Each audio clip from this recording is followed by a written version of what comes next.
Olá pessoas do oitavo ano, tudo bem com vocês? Sejam bem-vindos a mais esse encontro histórico. Hoje nós vamos falar sobre o processo de independência da América Espanhola. Sim, nós vamos falar sobre independência, né? Nós vamos falar sobre muitas independências, uma vez que nós estamos fazendo a introdução com vocês. Ao longo das séries vocês vão aprofundando no conteúdo, até porque ele é muito extenso, ele é rico em detalhes, tá? Então hoje nós vamos aqui da página 82 até a página 85, correto? Nós vamos aí trabalhando essas páginas aí. Pessoal, eu tenho algo a dizer a vocês. Tudo que nós vamos falar aqui hoje, ele é pautado e embasado em ideias iluministas. Como assim, professor? Sim, as ideias iluministas e reflexos de outras revoluções, principalmente a Revolução Francesa e o processo de independência dos Estados Unidos, eles são muito importantes aqui no processo de independência da América Espanhola. Por quê? Pessoal, quando nós vamos buscar independência, automaticamente essa independência, essa busca por independência, ela está associada a diversas coisas, porque o velho já não me satisfaz mais, entendeu? As ideias de antes já não me representam mais. E eu tenho a dizer para vocês que as revoluções elas acontecem de duas formas: ou você paga por ela, né, cash, dinheiro, ou então você luta por ela. E aí nós temos diversos conflitos, mortes e afins. Bom, no processo de independência dos Estados Unidos, ele mostrou para o mundo inteiro que as ideias de John Locke estavam corretas. Ou seja, todas as vezes que o Estado ele é tirano, a sociedade cabe reivindicação. Correto? Então, toda vez que o Estado ele é tirano, cabe à sociedade reivindicá-lo. John Locke. É uma ideia iluminista, é uma ideia onde mostra que o Estado, ele não é, peraí, o Estado, nós não somos do Estado, ao contrário, o Estado é nosso. Eu coloco lá pessoas que vão me representar, fazendo o melhor para a coletividade. E não ao contrário, não nós que temos que dar satisfação e afins e tal. Só que nós estamos falando de um modelo monárquico que vai passar para um modelo republicano. Peraí, professor, como assim? Sim, o processo de independência dos Estados Unidos, ele mostrou para todo mundo que a república, sim, é um viés muito satisfatório, porque lá eu coloco quem eu quero, diferentemente da monarquia, que eu sou explorado, que eu tenho que fazer tudo que a pessoa quer, né? E não tenho acesso aos meus direitos. Então, o processo de revolução dos Estados Unidos mostrou para o mundo todo que a união ela faz a força. Ponto. E com isso, ela desencadeou diversos fatores aí. É muito importante nós falarmos aqui, até porque nosso livro trata também que a Revolução Francesa, os ideais da Revolução Francesa, égalité, liberté, igualdade, liberdade, fraternidade, igualdade e liberdade. Esses pilares, eles são muito importantes quando se fala de Estado, quando se fala de conjunto, de sociedade. Então essas ideias, elas influenciaram e muito outras revoluções, inclusive essa revolução da América Espanhola, correto? Então, buscando ali, nós temos que entender que é muito importante lembrarmos também que o absolutismo, ele priorizava e ele dava privilégios a determinadas comunidades, como a nobreza e o clero, correto? E a alta burguesia, que vocês vão ver sobre os três estados quando vocês chegarem lá pelo primeiro ano, segundo ano do ensino médio, correto? Vocês vão entender, peraí, então funciona assim e tal. E o iluminismo, ele vai contra esses privilégios. Por quê? Se todos nós somos iguais, vamos lá, pensar em igualdade, igualité, né? Se todos nós somos iguais, se todos nós somos irmãos, filhos da mesma pátria, e se todos nós temos liberdade, por que você tem que ter mais direitos que eu? E segunda coisa que vai pesar um pouquinho na Europa, mais ou menos nesse período, por quê? A Igreja Católica, ela condenava o acúmulo de riqueza. Você nasceu pobre. Você pode trabalhar, você pode dizer o que for, mas o processo de você sair, pular de uma classe para outra, não era bem visto, não. Entendeu? As pessoas falavam, então quer dizer então que o que eu tenho que trabalhar, o excedente eu tenho que doar para a igreja. Porque se eu nasci pobre, é porque Deus tem um propósito para mim, assim, assim, assado. Era o que eles acreditavam. E aí, com isso, as igrejas protestantes já falavam, não, peraí, se você tem um acúmulo de riqueza que você trabalhou bonitinho, com seu suor honestamente, é seu. É seu. Então, com isso, a igreja protestante ela ganhou aí uma notoriedade e muitos fiéis, correto?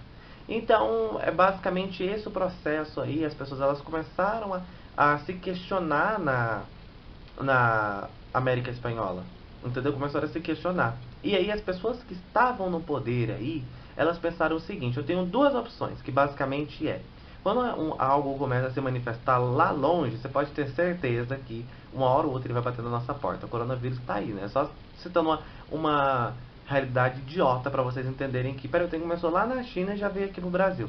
Então é basicamente isso que acontece, entendeu? Tá, vamos supor que o coronavírus ele seja. Vamos entrar aqui para uma distopia muito grande de coronavírus, ele seja um processo político, quando não mata ninguém, tá? Mas é pelo menos uma ideia. Começou na China, rapidinho bateu aqui no Brasil, né? Enfim, porque as pessoas elas mudam, as pessoas elas conhecem outras pessoas, as pessoas elas viajam, então com isso elas vão levando não só o vírus, mas também diversas ideias, tá? E às vezes nem sempre ideias boas, o vírus explica isso. Mas enfim, só uma ideia, fiz apenas uma relação idiota para vocês entenderem que como uma coisa chega em outra. Tá, espero que vocês tenham entendido. Agora voltando para o conteúdo. Então, os colonos, né, perdão. Então, o pessoal que estava no poder falou o seguinte: eu tenho duas opções. A primeira é fazer igual lembra que lá na Revolução Haitiana, que quando eles começaram a ver que, peraí, né, estão revolucionando ali, esse trem vai bater aqui na nossa porta.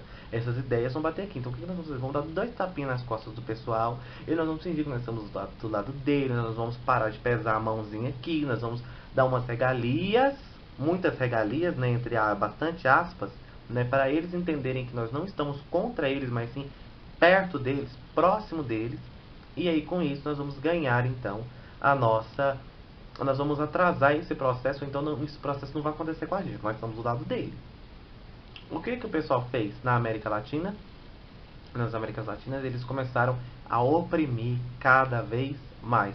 Então as agressões, os tributos altíssimos e diversos outros fatores, eles começaram a pesar mais ainda a mão. Por quê?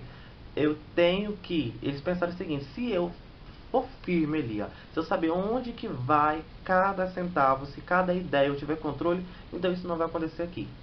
Lendo engano. Porque, como eu disse para vocês, as ideias iluministas elas bateram na porta do pessoal. Passando aí para a administração da América Espanhola, na página 83, nós temos que entender que era dividido em quatro. Aí nós temos os nomes. Os nomes são Nova Espanha, Panamá, Granada, Peru e Rio da Prata. Então essas três, digamos assim, categorias, né, essas três nomenclaturas, elas aglobam outros países, né? São tipo uma comunidade feita de diversos países aí, diversas partes dos países, que no livro mostra atualmente aonde essa geografia ela pertencia, e elas eram as quatro principais, porque o viés econômico dela era muito alto, diferentemente do restante. Então o restante, o que ele fez? Ele, opa, peraí, nós vamos dar pouca independência para eles poderem se organizar, mas nós temos o controle, porque eles, né, economicamente, eles não são tão satisfatórios quanto esses quatro grandes territórios. Porque, como eu já havia dito para vocês, o processo de independência dos Estados Unidos foi muito inspirador para a América Espanhola, correto? Então esse processo ele foi muito inspirador.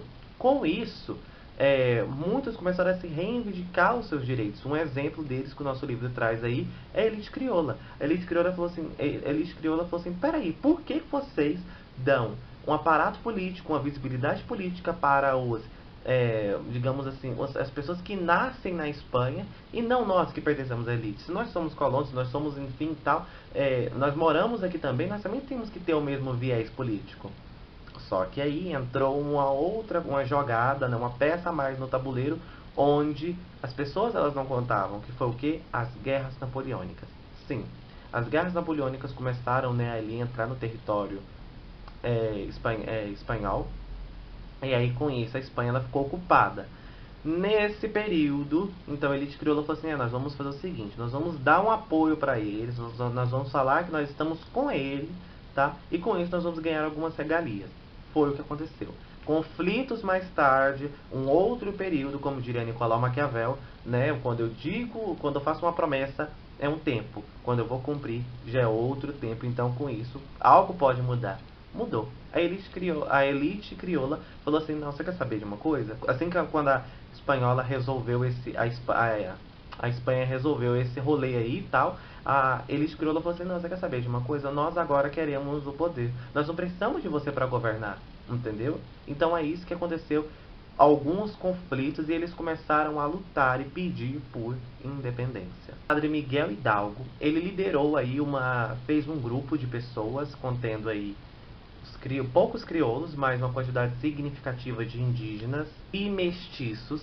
E aí com isso ele falou assim, você quer saber de uma coisa? Nós vamos ir contra a esse governo, nós queremos a nossa independência. E aí eles tiveram, né, uma quantidade não significativa, poucas vitórias, eu diria poucas vitórias, e eles foram barrados, né, no ano seguinte, em 1810, e foram barrados em 1811. Inclusive foi pego esse padre aí, Hidalgo, e ele foi morto, tá? A sentença dele foi de morte, e aí com isso o movimento ele se desfez. Um ano depois, em 1812, né, um outro padre, José Maria, ele começou aí nessa mesma busca, nesse mesmo ideal, e com isso ele proclamou a independência da América Espanhola, né, e aí foi feita uma nova Constituição, e através dessa Constituição aí nós temos um deslanche que é para a independência. Um jovem que estava estudando, como nós vimos aí em 1813, né, aconteceu esse período, né, tal, que o padre, né, lá ele proclamou, no caso, a independência. Os crioulos, eles não gostaram muito, porque não ia de acordo com os ideais deles, entendeu? Eles gostariam que, enfim, eles tivessem uma fatia do bolo um pouco maior. E com isso, tiveram diversos conflitos, inclusive fuzilaram, sim, eu disse para vocês, fuzilaram o padre José Maria. Um jovem que estava viajando, conhecendo e aprendendo mais sobre o iluminismo, o nosso famoso 1816, ele acreditava que a independência era ele ver todas as Américas, toda a América livre, correto? Sem interferências de outros países, de outros estados aí, entendeu? Ele falava, não, a América ela tem que ser livre, então para mim independência é isso. E com isso ele começa, né, a lutar por esse processo de independência, né? Ele traz um viés, uma visão iluminista muito forte, né? Porque ele foi uma pessoa que realmente, uma pessoa privilegiada, uma pessoa que foi retirada ali digamos assim, dos confins, né, para poder estudar fora e com isso aprender e trazer suas ideias e contagiar toda uma população. Então, após uma série de conflitos, né, o exército do Simon, ele consegue aí ganhar uma certa visibilidade. O Simon ele se torna aí, né, ele vai ao poder, só que tempos mais tarde, antes dele morrer, esse poder ele é tomado, né, pelos realistas, e com isso a Grande Colômbia que estava nascendo começou a murchar, uma vez que também o viés econômico da Grande Colômbia já não estava lá essas coisas. Lembra que eu falei pra vocês que guerra sai caro? Então essa dissolução, né, na verdade, da Grande Colômbia, ela dificultou, né, muitos viés. Por quê? Muitos olhares. Por quê? Algumas pessoas, né, de alguns estados, eles tinham opiniões diferentes. E com isso ele começou, né, a dissociar. Então, pessoal, é isso. Espero que vocês tenham entendido a aula de hoje. Nós vamos parar aqui na página 25. Nós temos que entender que a América Espanhola tinha diversos países. E dentre eles aí, eles tinham, né, digamos assim, uma parte significativa, outros mais, outros menos, né, de domínio.